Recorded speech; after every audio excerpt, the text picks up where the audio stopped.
Hola, hola, mi amores. For today's ganap, guys. Nandito ngayon ako sa rooftop.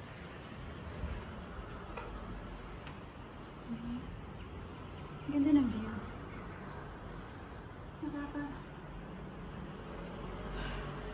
Nakaka-good vibes yung view.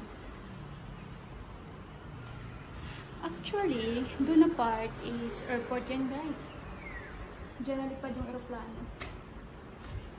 As you can see. Mainit ngayon, sobra. Sobrang init. Kapit bahay yan. Dito naman na part. Hindi ko alam kung anong part to. Pero napakatahimik niya. And may mga tao naman. Parang nagtatrabaho yata.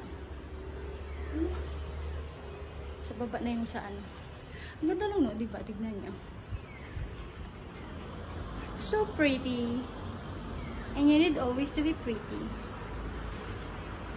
Yan. Ay, sarap. Ang sarap ng init. Gusto ko yung mga ganyan na view. Nakaka-relax siya. Yan na nga, guys. Nag-video ako, kaka-video ko lang. Kaso parang baliktad yata yung video ko. Kaya dinilit ko siya. So, talking nonsense na naman tayo for today's vlog. And it's amazing kung makita mo yung place na ganito at you were always like, wow, there's a feeling na parang ang ganda siya tignan, nakaka-relax, and nakakamangha. Ang ganda talaga. Kaya super pretty.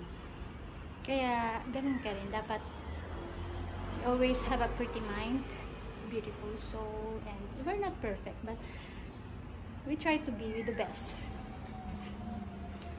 Like this place. Kaohsiung. Pinakamalamig. Charot. Pinakamainit. Nangangahit na yung kamay ko. Ayan, ayan, aeroplano.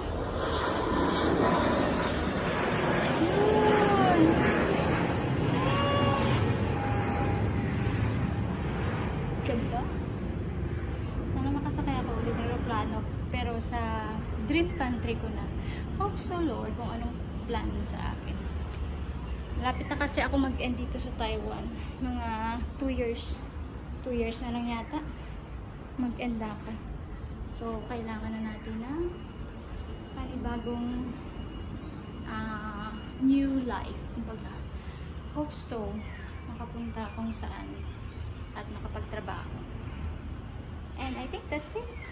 Gusto ko lang ipakita sa inyo dito yung sa taas. And yun lang. Goodbye, guys. Be positive always and stay beautiful. Don't forget to put your sunscreen kasi it's really hot. Tapos, yun lang. Yun lang. Sunscreen, okay na. Init yung araw. Si haring araw. Babalik na ako sa baba kasi may yung lola ko. Bye, guys. Have a nice day.